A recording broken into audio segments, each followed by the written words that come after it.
পবিত্র ঈদুল আজহাকে সামনে রেখে ব্যস্ত সময় পার করছেন সাভারের আশুলিয়ার খামারিরা।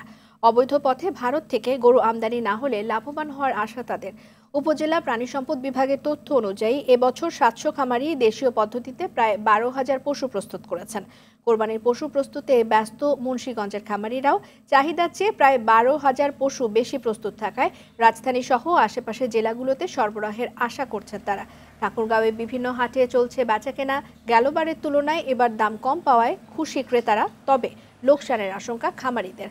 হাটগুলোতে নিরাপত্তা নিশ্চিত করতে সব ধরনের ব্যবস্থা নিয়েছে প্রশাসন। রোগাক্রান্ত পশু বেচাকেনা বন্ধে বসানো হয়েছে মেডিকেল টিম।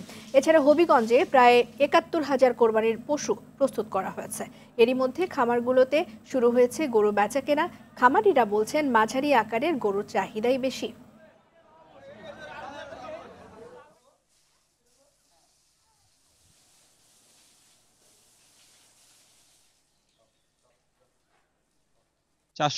টাকা থেকে শুরু করে 550 টাকা লাইভ ওয়েটে আমরা গরু দেওয়ার চেষ্টা করছি। খাবারের যে দাম ওই হিসাব করতে গেলে আমরা তেমন একটা লাভবান হতে পারবো না।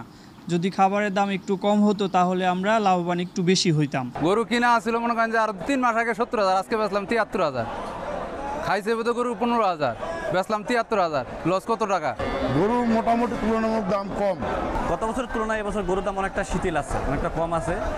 আজকেও তা দেখতেছি, আসলাম না, গরুর দাম সেম আছে, তুলনামূলক অনেক সচ্ছলতা ভালো আছে।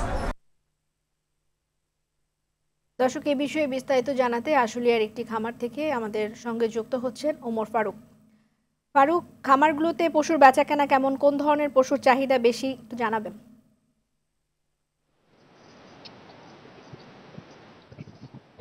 জি রেদওয়ানা, আপনাকে ধন্যবাদ। আমি এই মুহূর্তে রয়েছি শিল্পাঞ্চল আশুলিয়ার গাজীরচট এলাকায় একটি ফার্মে। সেই ফার্মে কিন্তু ব্যাপক গরু রয়েছে এবং গরু কিন্তু এবার হাট বাজারগুলোতে কিন্তু গরু কম থাকায় কিন্তু খামারি থেকে ক্রেতারা কিন্তু গরু ক্রয় করছেন এবং খামারির বেশিরভাগ গরু কিন্তু ইতিমধ্যে বিক্রি হয়ে গেছে বলে আমরা জেনেছি।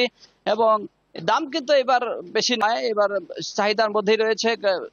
ক্রেতারা কিন্তু এই খামারগুলোতে ভিড় করছে গরু কেনার জন্য, যেহেতু হাট বাজার এখনো ওইভাবে শুরু হয়নি। হাট বাজারে গরু আসতে এখনো শুরু করেনি। আজকের পর থেকে হয়তো কিছু গরু আসবে হাট বাজারগুলোতে।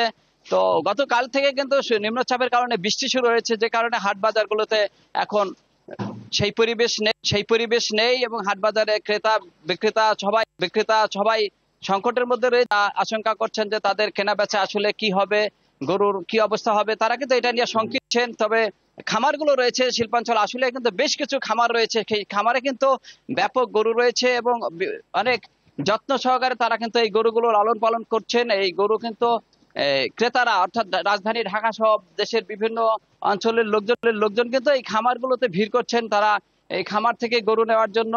তো শিল্পাঞ্চল আসলে কিন্তু খামারিদের এবার বেশ চাহিদা রয়েছে, ক্রেতারা কিন্তু খামারে ভিড় করছেন।